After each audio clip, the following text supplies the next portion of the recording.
Este é um vídeo surpresa, um vídeo inesperado que Deus tocou no meu coração para gravar e postar o mais rápido possível, tanto no Facebook quanto no YouTube, porque é um assunto urgente. Para quem está bem informado, há 2 dias atrás houve um atentado em Suzano e isso chocou o país. Lançou muitas discussões, pessoas tentaram procurar culpados, politizaram a tragédia, como infelizmente tem ocorrido muito no nosso país. Qualquer coisa errada que acontece, qualquer tragédia, qualquer má notícia, joga a culpa em fulano, cicrano, direcionando para o ambiente político. E, a, a, e os ânimos ficam cada vez mais exaltados, e tanto grupos de direita quanto de esquerda começam a se acusar mutuamente. Mas essa é uma questão que vai muito além de direita, esquerda, trata-se de humanidade, é uma questão de humanidade. E cada um de nós, como pais, mães, cidadãos, educadores, responsáveis, enfim, deve fazer a sua parte para minimizar tragédias como essa. E eu recebi hoje, dia 15 de março de 2019, esse texto pelo WhatsApp. É claro que existem versões de muitas outras cópias desse texto na internet. Essa aqui é do Salesiano Santa Terezinha, que eu recebi um PDF pelo WhatsApp, e é um texto de autoria de Luiz Rojas Marcos, médico psiquiatra, e que eu gostaria de ler rapidamente para que você possa pensar. Pode não ter sido a única causa do atentado de Suzano, como de outras tragédias que têm ocorrido nas escolas no Brasil e no mundo, mas se o que está aqui fosse adotado, muitas dessas tragédias não teriam acontecido, seja no Brasil ou fora dele. Diz assim o texto, eu lerei aqui e comentarei alguma coisa a respeito. Há uma tragédia silenciosa em nossas casas, é o título do artigo. Há uma tragédia silenciosa que está se desenvolvendo hoje em nossas casas e diz respeito às nossas joias mais preciosas, nossos filhos. Nossos filhos estão em um estado emocional devastador. Nos últimos 15 anos, os pesquisadores nos deram estatísticas cada vez mais alarmantes sobre um aumento agudo e constante da doença mental da infância que agora está atingindo proporções epidêmicas. As estatísticas: 1 em cada 5 crianças tem problemas de saúde mental. Eu acredito que a depressão esteja incluída também, porque a depressão também é uma doença. Um aumento de 43% do transtorno de déficit de atenção com hiperatividade foi observado. Aparece a sigla TDAH, mas o significado da sigla é transtorno de déficit de atenção com hiperatividade. Um aumento de 37% na depressão adolescente foi observado. E um aumento de 200% na taxa de suicídio foi observado em crianças de 10 a 14 anos, ou seja, as crianças também se suicidam. E as próprias redes sociais acabam incentivando isso, esses desafios, grupos de redes sociais acabam incentivando isso, é por isso que os pais devem monitorar.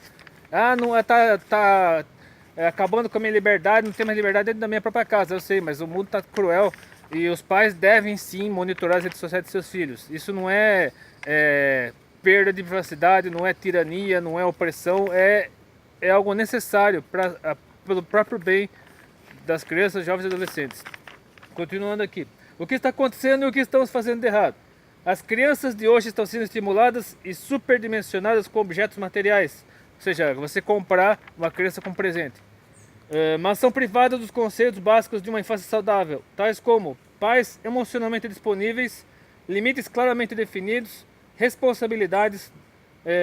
Aqui cabe comentar o seguinte: há um excesso de direitos e pouquíssimos deveres. As crianças, jovens e adolescentes, eles reivindicam seus direitos, mas há poucos deveres sendo exigidos deles.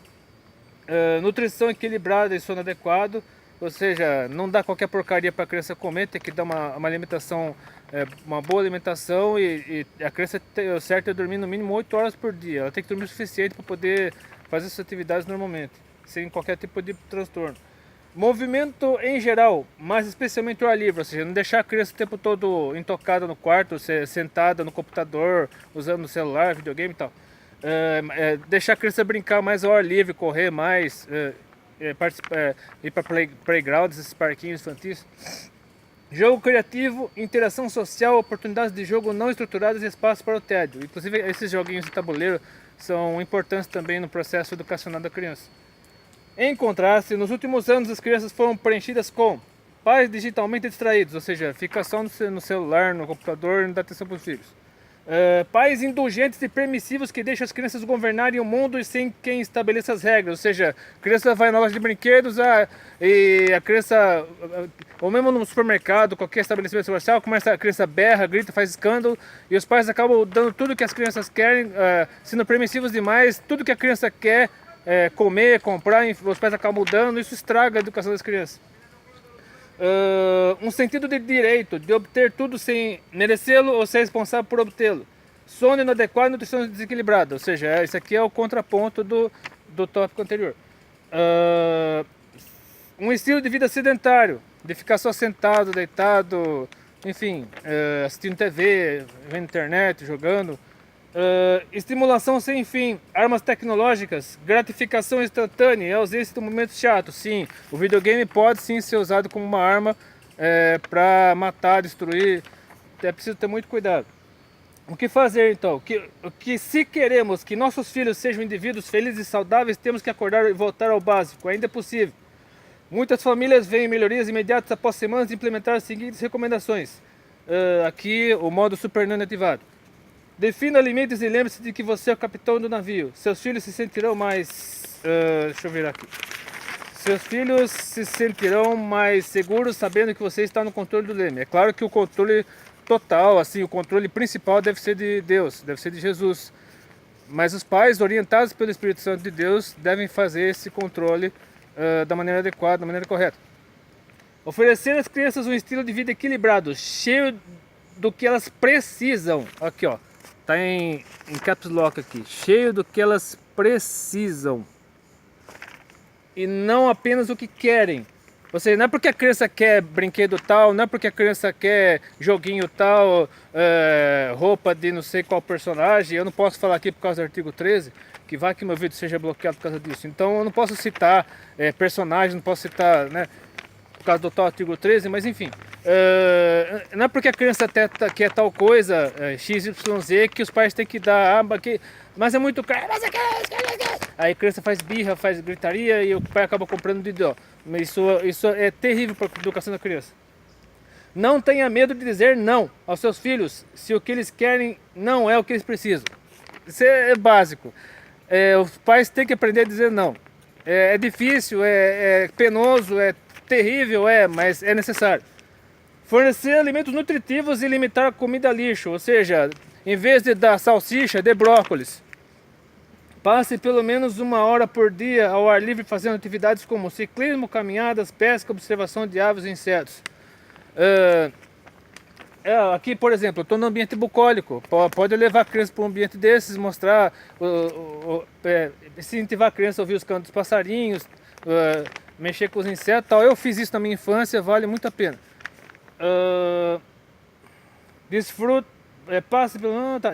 Desfrute de um jantar familiar diário sem smartphones ou tecnologia para distraí-lo. Eu mesmo tenho dificuldade para lidar com isso, mas é estritamente necessário. Deixe o celular mais longe possível de você enquanto estiver comendo. Desapegue da tecnologia, desapegue das redes sociais para que vocês possam interagir em família, conversar em família. Porque o momento do almoço, jantar, enfim, as refeições é um momento sagrado e tem que ser respeitado. Jogue jogos de tabuleiro como uma família, ou se as crianças são muito jovens para os jogos de tabuleiro, deixe-se guiar pelos seus interesses e permita que sejam eles que mandem no jogo. Xadrez é uma sugestão, dama, ludo, até o tal do Uno lá. Jogo de carta não, baralho não. Baralho tem significados terríveis, até diabólicos, então não jogue baralho. Se quiser jogar Uno, pode jogar, mas que sejam jogos não viciantes, que incentivem a criatividade. Se for aqueles jogos bíblicos, de curiosidades bíblicas, melhor ainda. Envolva seus filhos em trabalhos de casa ou tarefas de acordo com a sua idade. Dobrar a roupa, arrumar brinquedos, temperar roupas, colocar a mesa, alimentação do cachorro, etc. O pessoal da esquerda, isso não é trabalho infantil, tá bom? Isso não é trabalho infantil. Eu sei que o trabalho infantil é proibido, mas isso aqui a criança precisa aprender a fazer para desenvolver um dia. Então, antes que você comece a lacrar aqui, isso que eu acabei de falar não é trabalho infantil. Não é ilegal, não é criminoso. É necessário para o desenvolvimento da criança. Tá. Implementar uma rotina de sono consistente para garantir que seu filho durma o suficiente. Os horários serão ainda mais importantes para crianças em idade escolar. Ensinar responsabilidade e independência. Não os proteja excessivamente contra qualquer frustração ou erro. Errar os ajudará a desenvolver a resiliência e a aprender a superar os desafios da vida. Então, não que você queira incentivar a criança a fazer coisa errada, nada disso. Mas a criança tem que tentar, se não conseguiu, incentive, faz com que a criança não desanime, que ela continue de novo, porque quando a criança sabe se recuperar de uma situação difícil, ela tem resiliência suficiente para se recuperar de uma situação difícil, é uma maravilha, porque a criança se desenvolve mais, ela fica calejada, ela adquire cada vez mais independência. Isso é maravilhoso para o desenvolvimento da criança. Não carregue a mochila dos seus filhos, não lhes deve a tarefa que esqueceram, não descasque as bananas ou descasque as laranjas, que se puderem fazê-lo por conta própria. Claro, tem que tomar cuidado com a faca. Se a faca for muito afiada, tem que ensinar a usar a faca para não se cortar. Por volta dos 4, 5 anos, né, que elas podem fazer isso, né, de descascar a laranja e tal. Em vez de dar-lhes o peixe, ensine-os a pescar. Ensine-os a esperar e atrasar a gratificação. Ou seja, eles têm que ter paciência, eles não podem ser tão assim afobados. E principalmente com relação ao dinheiro, eles têm que saber o valor do dinheiro, saber controlar o dinheiro, saber poupar, saber gastar tudo. Fornecer oportunidades para o tédio. Uma vez que o tédio é o momento em que a criatividade desperta. Não se sinta responsável por sempre manter as crianças entretidas. Ou seja, a criança... Existem momentos em que a criança faz uma coisa e faz outra, assim, tem que ser tudo bonitinho, direitinho, de uma maneira que a criança não fique, assim, entretida só com aquilo, robotizada, digamos assim. A criança não pode ser robotizada. Ela tem que ter criatividade, ela tem que ter autonomia, sim, mas tem que saber pensar, tem que saber... e tudo orientado pelos pais, claro. Os pais têm que estar sempre perto da assistência. Aqui, eu esqueci de falar, ensina-os a esperar e atrasar a gratificação. Aqui fala da mesada também. Tem que dar a mesada no tempo certo, na hora certa. Não é toda hora, eu quero dinheiro. Não. Tem que dar no momento certo do mês, para que a criança saiba esperar o pagamento quando ela chegar no mercado de trabalho. Estiver trabalhando, tem que esperar o salário no dia certo. Não use a tecnologia como uma cura para o tédio, ofereça no primeiro ou segundo inatividade, ou seja, celular e computador não deve ser usado como babá. Evite usar a tecnologia durante as refeições, em carros, restaurantes, shopping centers. Use esses momentos como oportunidades para socializar e treinar cérebros para saber como funcionar quando no modo tédio. Ou seja, uma coisa que eu acho absurdo, abominável, os amigos se reunirem para comer num restaurante, numa lanchonete, e ficar todo mundo no celular assim, ó. Um não olha para a cara do outro, fica só assim. Isso eu acho absurdo. Ajude-os a criar uma garrafa de tédio com ideias de atividade para quando estão entediados. Isso aqui deve ser tipo a caixinha, né? Alguma coisa assim que incentive a criança a fazer alguma coisa quando não tiver nada a fazer. Estar emocionalmente disponível para se conectar com as crianças e ensinar-lhes a autorregulação e habilidades sociais. Desligue os telefones à noite quando as crianças têm que ir para a cama para evitar a distração digital. Ou seja, tem criança que fica até de madrugada usando o celular, usando o computador, tem que desligar. Agora não é hora para usar a internet, é hora para dormir. Tem que estabelecer isso, para que a criança tenha disciplina e responsabilidade. Torne-se um regulador ou treinador emocional dos seus filhos. Ensine-os a reconhecer e gerenciar suas próprias frustrações e raiva. Ensine-os a dizer olá, a se revezar, a compartilhar sem se esgotar de nada, agradecer, reconhecer o erro, pedir desculpas, não forçar, ser modelo de todos esses valores. Aquela história do obrigado, por favor, desculpe, com licença, educação, cortesia e tudo mais. Conecte-se emocionalmente, sorria, abrace, beije, faça cócegas, leia, dança, pule, brinque bastante com elas. Isso é a interação dos pais com os filhos, para que as crianças se sintam, respeitem os pais, sim, mas também sinta amor por eles, sinta carinho por eles, não precise ir atrás do mundo de pessoas mal intencionadas para essas pessoas oferecerem para elas aquilo que eles não têm dentro da própria casa. Então, aqui é a fonte Centro de Educação Integrada Limitada, membro das escolas associadas da Unesco, Organização dos Estados Unidos para a Educação, a Ciência e a Cultura. E eu gostaria de encerrar, obviamente, citando alguns textos bíblicos para você refletir, como a primeiro livro de Samuel, capítulo 15, versículos 22 e 23, quando Saul pecou, fez coisa errada e Samuel repreendeu. Porém Samuel, dirigindo-se a Saul, diz, como diz aqui o texto bíblico: tem porventura ao Senhor tanto prazer em holocaustos e sacrifícios, como em que se obedeça a palavra do Senhor? Eis que o obedecer é melhor do que o sacrificar, e o atender melhor é do que a gordura de carneiros, porque a rebelião é como pecado de feitiçaria, e o porfiar é como iniquidade e idolatria. Porquanto tu rejeitaste a palavra do Senhor, ele também te rejeitou a ti para que não sejas rei. Ou seja, a rebeldia de Saul fez com que ele fosse rejeitado como rei, e Samuel foi enviado até Belém para ungir Davi como rei de Israel.